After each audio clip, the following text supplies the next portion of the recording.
Uhali gani mtazamaji wa TVE, karibu katika taarifa ya habari tukujuze yale yaliyojiri tuliokuandalia kutoka chumba cha habari. Mimi ni Godwin Mawanja, nitakusomea habari za kitaifa na kimataifa. Kifuatacho ndani ya TVE habari.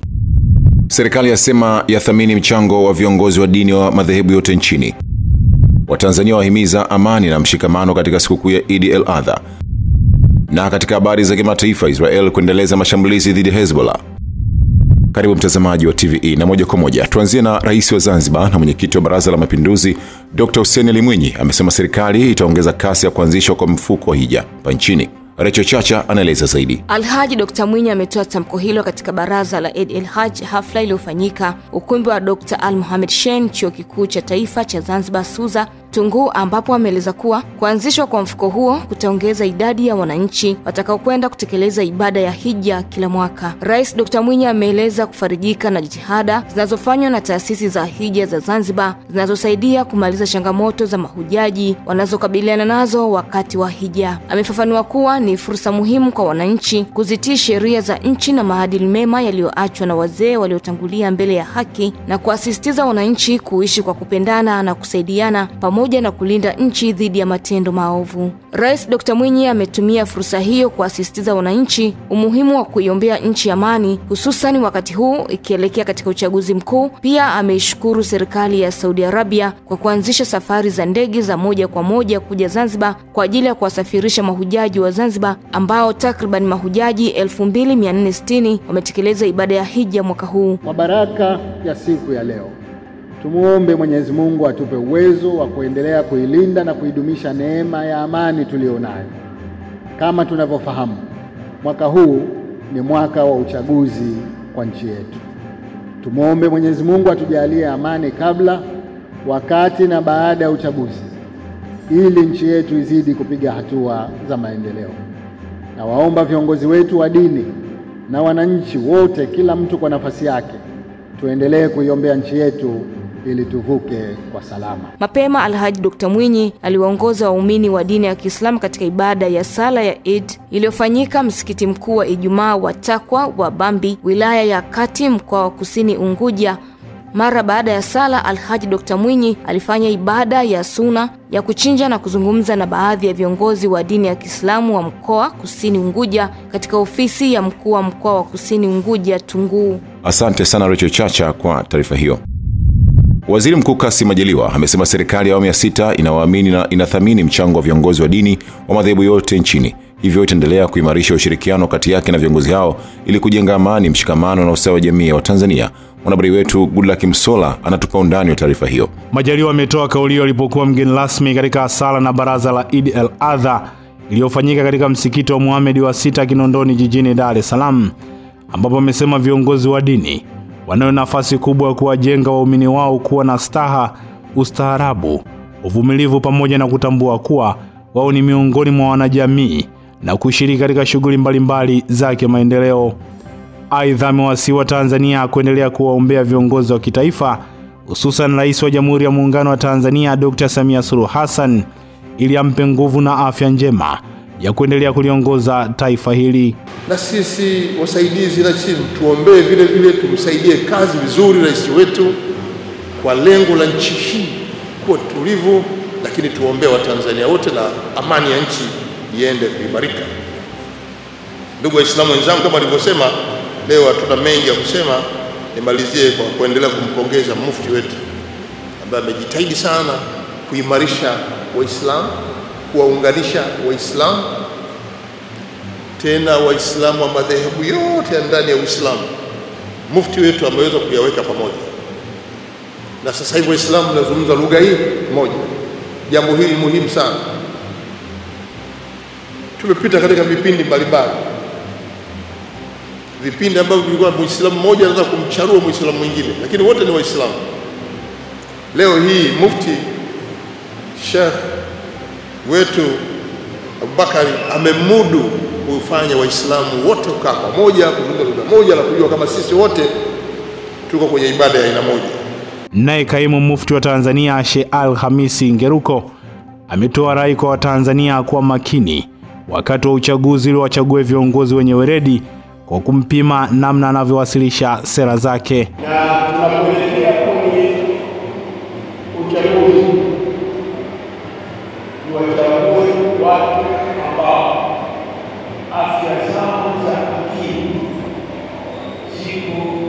kiwango cha juu, kiwango kinachoridhisha.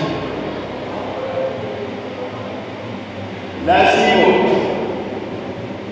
tutawakabidhi watu uongozi ambao afya zao za akili ziko chini.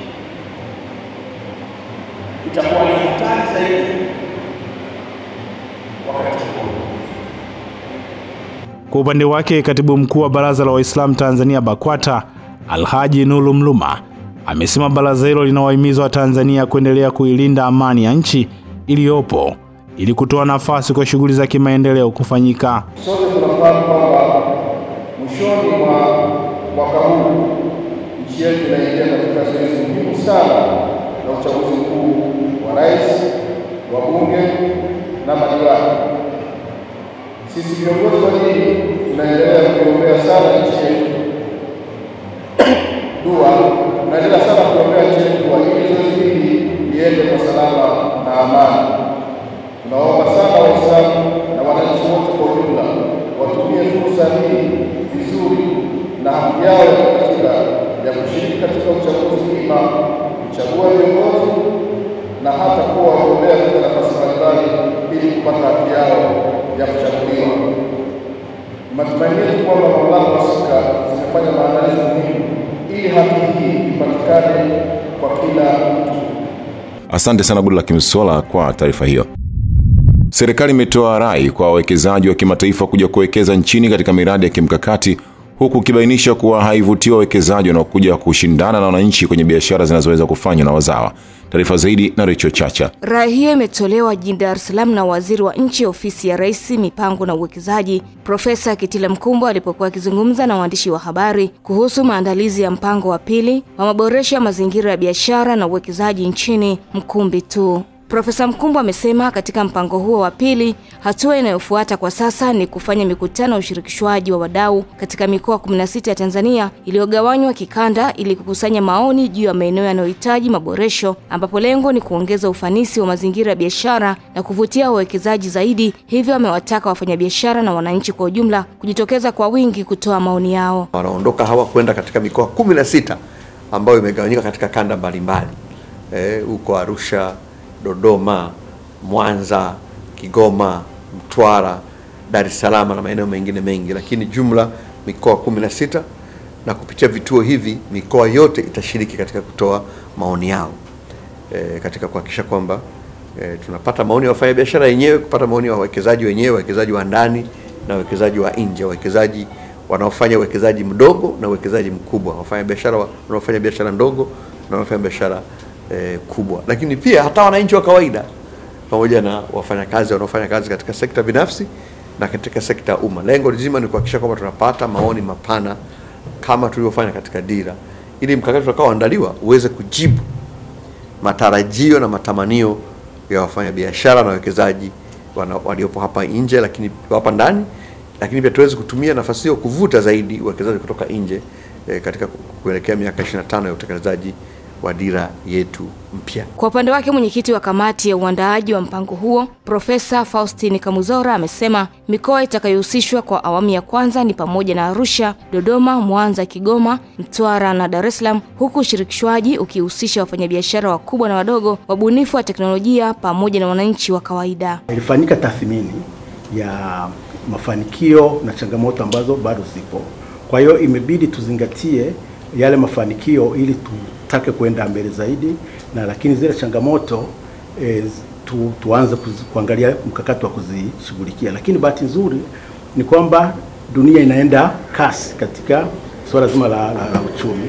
Kuna biashara mpya ambazo zimeibuka wakati huu, na zenyewe sasa hivi tunazizingatia kuziwekea kwenda kuwauliza wadau jinsi ya serikali itakavyosaidia kuwaboreshea mazingira. Kwa mfano, sasa hivi ziko biashara hizi ndogo zinaitwa startups, au kuna watu wanaitwa angel investors.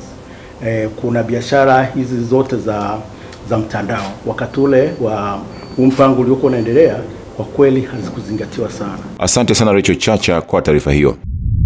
Tatizo la magonjwa ya kinywa hasa meno yametajwa kuongezeka nchini, ambapo kati ya watu 100 watu 76 wanatajwa kuwa na tatizo la meno kuoza na kutoboka, ambapo pia inaweza kuwa kati ya watu 100 watu 66 wana matatizo ya fizi. Goodluck Msola ameenda taarifa zaidi. Kwa mujibu wa daktari bingwa wa afya ya kinywa na meno, Dr. Tumaini Simon, amesema matatizo hayo ya kinywa na meno yanatokana na watu wengi kutozingatia usafi wa kinywa, ikiwemo kupiga mswaki walau mara 2 kwa siku na matatizo mengine ya kimwili.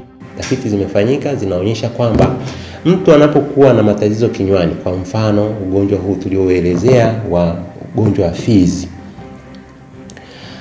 kuna uhusiano mkubwa wa ugonjwa wa fizi na magonjwa mengine kama kisukari ambao tunaita non-communicable disease, kama magonjwa ya moyo, kama magonjwa ya figo. Kwa kina mama wajawazito kwa mfano, wanapokuwa na mtoto ambaye hana uzito wa kutosha, mwenye mzito mdogo, low birth weights, lakini kwa wale ambao wanazaliwa kabla ya muda, premature birth, sawa, nao imeonekana kabisa kwamba anapokuwa na ugonjwa huu wa kinywa na meno, kwa mfano magonjwa ya fizi, kunakuwa na uhusiano na magonjwa yale. Okay? Tunapozungumzia kwa mfano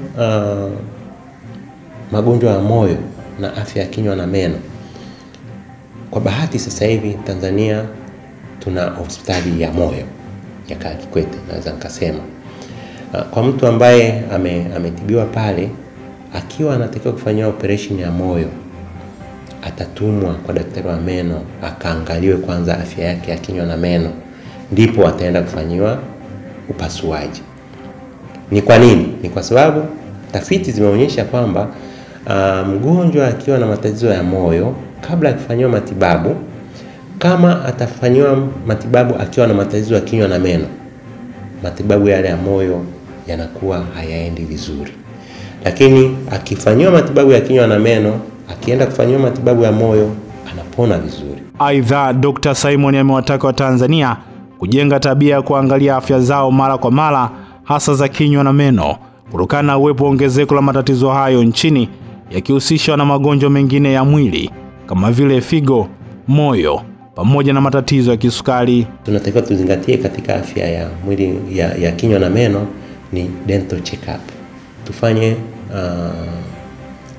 uangalizi wa afya ya kinywa na meno angalau mara 2 kwa mwaka. Uende kwa daktari wa kinywa na meno kwa ajili ya kuchekiwa. Unapochekiwa utagundulika tatizo kama lipo katika hatua za awali, na inakuwa ni rahisi matibabu yake. Lakini wakati mwingine inahitajika ushauri tu, sio lazima matibabu yale ambayo yana gharama kubwa. Kwa namna hiyo unakuwa na afya njema ya kinywa na meno. Asante sana Goodluck Msola kwa taarifa hiyo. Kiongozi mkuu wa dhehebu la Shia Itna Sharia nchini, Sheikh Ahmed Jalala, ameongoza waumini wa Kiislamu nchini wa dhehebu hilo katika swala maalum ya Eid al-Adha, huku akisisitiza umuhimu wa kudumisha amani na mshikamano miongoni mwa Watanzania wote. Tuungane na Rachel Chacha kwa taarifa zaidi. Akizungumza mara baada ya swala hiyo iliyofanyika katika msikiti wa Shia uliopo Kigogo Posti jijini Dar es Salaam, Sheikh Jalala amesema kuwa siku hii tukufu ya Eid al-Adha ni fursa ya kipekee kwa waumini kuonesha utiifu kwa Mungu kupitia ibada ya kuchinja na kugawana sadaka, lakini pia ni wakati wa kutafakari kwa kina juu ya wajibu wa kila mmoja katika kujenga taifa lenye upendo na mshikamano. Ameongeza kuwa katika kipindi hiki cha changamoto mbalimbali duniani, Watanzania wana jukumu la kuendeleza maelewano, kuvumiliana na kuhakikisha nchi inaendelea kuwa kisiwa cha amani na utulivu. Hofu ya Mungu ndiyo itakayotutengenezea mazingira. Yoyote ambaye ana viashiria vya kuvunja amani, basi huyu Watanzania watamtenga na wala hawatomuunga mkono. Kama Tanzania tunataka ibaki kisiwa cha amani, tuwe na takwa Allah, tumtangulize Mungu katika mambo yetu. Kama tunataka uchaguzi wetu ujao uwe ni uchaguzi wa amani, uwe ni uchaguzi ambao hauna fujo, uwe ni uchaguzi hauna virungu vya polisi, lazima Watanzania wapiga kura wamtangulize Mungu. Kwa sababu utulivu ukiwepo, ndio maendeleo yanaweza kufanyika. Utulivu ukiwepo, ndiyo ibada inaweza kufanyika. Allahu akbar. Subhana rabbiyal a'la wa bihamdihi. Subhana rabbiyal a'la wa bihamdihi. Asante sana Rachel Chacha kwa taarifa hiyo. Imeelezwa kuwa hali ya ukusanyaji wa damu kupitia mpango wa taifa wa damu salama umeimarika kwa kiasi kikubwa na sasa umefikia 98% ya mahitaji ya damu nchini, sawa na zaidi ya chupa 578,000 za damu. Goodluck Msola anatuarifu zaidi. Akizungumza jijini Dar es Salaam katika zoezi la kuchangia damu kupitia kampeni ya Changia Damu Okoa Maisha inayoendeshwa na Benki ya Exim Tanzania kama sehemu ya kurudisha faida kwa jamii, msimamizi wa wachangiaji damu kutoka mpango wa taifa wa damu salama Bi Judith Chale amesema mahitaji ya damu kwa sasa nchini ni takribani chupa 590,000 ambayo ni sawa na 1% kwa idadi ya watu waliopo nchini. Tunashukuru kwa mwaka uliopita tumeweza kukusanya chupa zaidi ya 98%. Tumeweza kukusanya chupa zaidi ya 578,000. Kwa hiyo unaweza kusema kwamba mwamko wa wananchi na jamii nzima katika dhana nzima ya kutoa damu unaendelea kuongezeka. Kwa hiyo wananchi wamekuwa wakihamasika kuchangia damu kwa ajili ya kuwasaidia wagonjwa. Kwa hiyo wito wangu mimi kwa jamii, tuendelee kuhamasika na kutembelea vituo mbalimbali ambavyo vinatoa huduma hizi za uchangiaji damu kwa ajili ya wagonjwa. Kwa upande wake, meneja mkuu wa masoko na mawasiliano kutoka Benki ya Exim Tanzania, Kausal De Souza, ameeleza kwamba kampeni ya mwaka huu imelenga kukusanya zaidi ya chupa 6,500 za damu, ikiwa ni ongezeko ikilinganishwa na mwaka jana, huku akibainisha kuwa mwaka huu pia benki hiyo imeweza kutoa zaidi ya vifaa tiba 100 ili kurahisisha zoezi la ukusanyaji wa damu. Tunapoangalia eneo la kuchangia damu, tumekuwa tukishirikiana na mpango wa taifa wa damu salama kwa zaidi ya miaka 10 sasa, kwa sababu tunaamini kila damu inayokusanywa inasaidia kuokoa maisha ya watu zaidi ya 3. Tatizo la damu unaweza usilielewe kwa mwanzoni, kwa sababu kama hujawahi kufikwa na changamoto au hujawahi kupata hitaji la damu, unaweza ukawa na uzito wa kuja kuchangia. Lakini unapopatwa na changamoto na unapokuwa unahitaji ile damu, ndio unajua umuhimu wa kuchangia damu. Tumekuwa mstari wa mbele katika kuisaidia jamii kwa kuwawezesha, kwa kuweka vituo ili kuweza kuchangia damu kwa wateja wetu pamoja na wafanyakazi wetu, lakini hata wapita njia. Na ukiangalia takwimu kama taifa, tunahitaji damu kila siku, kwa sababu kuna watu wanafanywa upasuaji, kuna watu wanapata ajali, kuna watu wanajifungua. Wote hao wanakuwa na mahitaji sana ya damu. Kwa hiyo tunapochangia inakuwa tumewasaidia. Nao baadhi ya wachangiaji wa damu waliojitokeza katika zoezi hilo wameeleza kuwa wameamua kutoa damu kwa lengo la kuwasaidia watu wenye uhitaji wa damu kama vile majeruhi wa ajali pamoja na wanawake wajawazito ambao mara nyingi hukumbwa na upungufu wa damu wakati wa kujifungua. Asante sana Goodluck Msola kwa taarifa hiyo. Vijana mkoani Katavi wameonywa dhidi ya kutumika vibaya na wanasiasa kwa lengo la kuvuruga amani kwa manufaa ya kupata madaraka katika uchaguzi mkuu unaotarajiwa kufanyika Oktoba mwaka huu.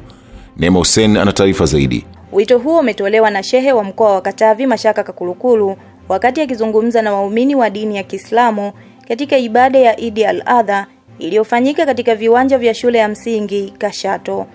Wakati wewe unashughulika leo hii na mitandao kwa ajili ya kuwatukana viongozi, kwa ajili ya kufanya mambo mengine yasiyofaa, wako vijana wenzako wamejiunga katika makundi, wanaenda kukopa pesa benki, wanaenda kukopa pesa kwenye halmashauri na wanafanya maendeleo. Wakati wewe unashughulika